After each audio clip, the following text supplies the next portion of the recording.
वज़ीर-ए-आज़म शहबाज शरीफ का कहना है कि ऐवान ने मुझ पर एतमाद का इजहार किया है। कुछ लोग मुझे घर भेजना चाहते हैं, मैं घर जाने के लिए भी तैयार हूँ, लेकिन पार्लियामेंट की तौक़ीर पर कोई हरफ आने नहीं दूंगा। दूसरी जानिब फवाद चौधरी और शाह महमूद कुरैशी का कहना है कि अगर पीडीएम अदालती हुक्म नहीं मानेगी, वज़ीर-ए-आज़म अदालती हुक्म नहीं मानेंगे तो इन पर आर्टिकल 6 लगेगा।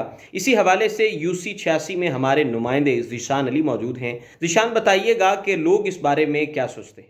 जी बिल्कुल, इस वक्त मैं यूनियन कौंसिल 86 में मौजूद हूँ और हमारे साथ इंसाफ यूथ विंग के deputy general secretary Chaudhry Usman Kabir Kamboh हमारे साथ मौजूद है। उनसे हम बात करते हैं। अस्सलाम वालेकुम। वालेकुम अस्सलाम। मुझे बताइएगा कि कल वज़ीर-ए-आज़म शहबाज शरीफ ने एतमाद का वोट भी हासिल कर लिया है और उन्होंने खुला चैलेंज कर दिया है पाकिस्तान तहरीक इंसाफ को कि ऐवान का मान नहीं तोड़ूंगा, घर भिजवाना है तो भिजवा दें। क्या कहते हैं?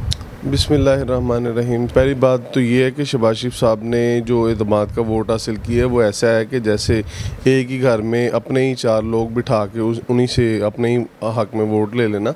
अगर इमरान खान इस वक्त ऐवान में मौजूद होते, जिस तरह पहले 2 दफ़ा इमरान खान साहब ने एतमाद का वोट हासिल किया है, इमरान खान साहब अपोजिशन अच्छी ऐवान में मौजूद होती तो मैं देखता कि कैसे शहबाज शरीफ साहब जो है एतमाद का वोट हासिल करते। और मैंने पहले आपको बताया कि ये इसी तरह है जिस तरह किसी 4 एक कमरे में बैठ के 4 अपने ही लोगों से अपने ही हक में वोट लेके और बार ऐलान कर दिए कि जी मैं जीत गया।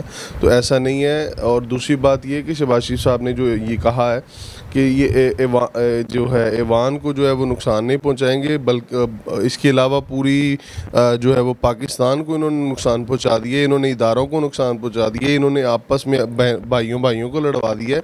इन्होंने जो है वो जो हमारे पाकिस्तान का सुप्रीम इदारा था उसको जो है वो मानने से इनकार कर दिए, उसकी खिलाफ वर्जी कर दी, आर्टिकल 6 अपने पे लगवा रहे हैं। मतलब आइन को कितना तोड़ेंगे ये? मतलब एक हमारे जो पाकिस्तान है उसमें एक कानूनियत ही तो है जो अभी तक हमारा पाकिस्तान जो स्टेबल है कि वो ला कानूनियत हमारे जो है वो ये लाना चाह रहे हैं। हमारा कानून ही तो था जिसको इन्होंने अपने जो है वो अपनी सियासत की नज़र कर दिया, अपने पैरों तले रोन दिया है। जो सुप्रीम कोर्ट का फ़ैसला था उसको इन्होंने जो है वो आपके सामने देखें, इन्होंने चैलेंज कर दिया कि जी हम सुप्रीम कोर्ट के फ़ैसले को नहीं मानते। हमारे पाकिस्तान का वो सुप्रीम इदारा जो इस वक्त हमारे जो फ़ैसले करता है उसी को नहीं मानते, तो फिर ये ऐवान ये चीज़ें जो हैं ये तो अवाम की तरफ से होती हैं। हम वोट देते हैं, अवाम वोट देती है, तो ये इलेक्ट होके जाके ऐवानों में बैठते हैं। जब हम अवाम कह रहे हैं इनको कि आप इलेक्शन करवाएं और जो है वो इज़्ज़त के साथ, जिसको भी इज़्ज़त अल्लाह पाक देता है, जाके ऐवान में बैठें, तो ये ज़बरदस्ती वाला मामला करके तो ये चाहते हैं कि ये आप हमें वज़ीर-ए-आज़म मान लें। तो ऐसा नहीं है। मेरा पैगाम है जो है वो इस प्राइम मिनिस्टर को, शहबाज शरीफ को, कि भाई आप जो है ना वो अपने नहीं तो अपने जो लोग आपके साथ आपके सपोर्टर हैं, आपके एमएनएज़ हैं, उन्हीं का ख्याल करें। अब तो वो भी लोग जो वो कहने लग गए हैं कि आप इलेक्शन करवाएं।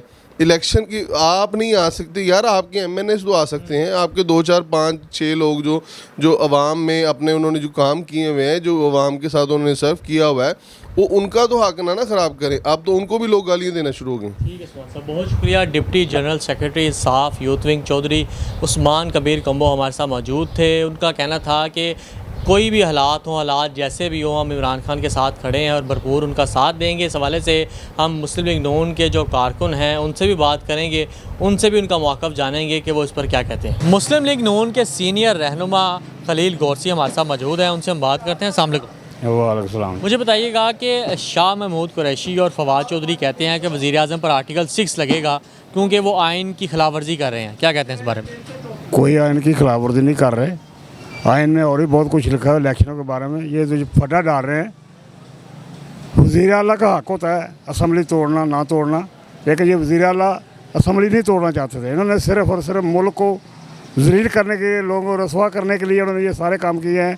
कभी कहते हैं जी जनरल बाजवा ने ये कहा, फलाने ये कहा। ये तो सियासी आदमी है ही नहीं है। ये तो कभी किसी का नाम ले लेता है, कभी किसी का नाम लेता है, कभी कहता है मेरी हुकूमत अमेरिका ने तोड़ी है, कभी कहता है जी कि फलाने तोड़ी है, कभी फलाने तोड़ी है। इसकी किसी बात पे किसी को कोई यकीन ही नहीं है।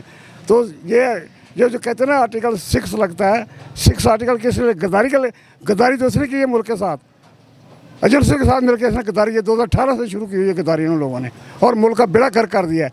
एक दिन में कुछ नहीं होता, 3-4 माह में 5 माह में मुल्क नहीं तबाह होता। ये मुल्क तबाह करने के लिए 10 साल पहले के लगे हुए हैं। आज मुल्क हमारा मुआशी तौर पर तबाह हो चुका है। ये मैं एक आम सी मिसाल देता हूँ, कोई आपने इमारत खड़ी करनी है तो आप पहले उसकी नीचे से उसको नींव कहते हैं, जो भी कहते हैं, वो बुनियाद को बनाते हैं, पहले बुनियाद बनाकर ऊपर जाते हैं। ये नहीं होता कि आपने ईंटें रखी और दीवार बन गई और मकान बन गया, ऐसे नहीं होता।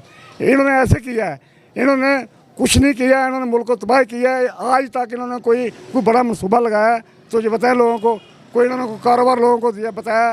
इन्होंने मकानों को कहा हम इतना मकान देंगे, इतनी नौकरी देंगे, किसी को कुछ दिया, कुछ नहीं दिया। महंगाई सर तोड़ हो गई है। ये सब और सब इसी की वजह ही है। और कानून में ये भी है कि जब इंतखाब होंगे तो निगरान हुकूमत होगी। जब निगरान हुकूमत होगी तो वो न्यूट्रल होगी, वो किसी की फेवर नहीं करेगी। जब अगर पंजाब में इलेक्शन पहले हो जाते हैं, खैबर पख्तूनख्वा में हो जाते हैं, तो वहाँ हुकूमतें बन जाएंगी। फिर जब दोबारा कौमी असम्बली के इलेक्शन होंगे तो वो हुकूमतों को ख़त्म नहीं कर सकेंगे, निगरान हुकूमत वहाँ नहीं बन सकेगी। तो वो न्यूट्रल, वो इम्पार्शल इलेक्शन नहीं होंगे। वो जिसकी हुकूमत होगी उसी की तरफ वो गेम जाएगी। जिस पंजाब की हुकूमत जिसकी होगी वो पूरे पाकिस्तान में उसी तरफ जाएगी।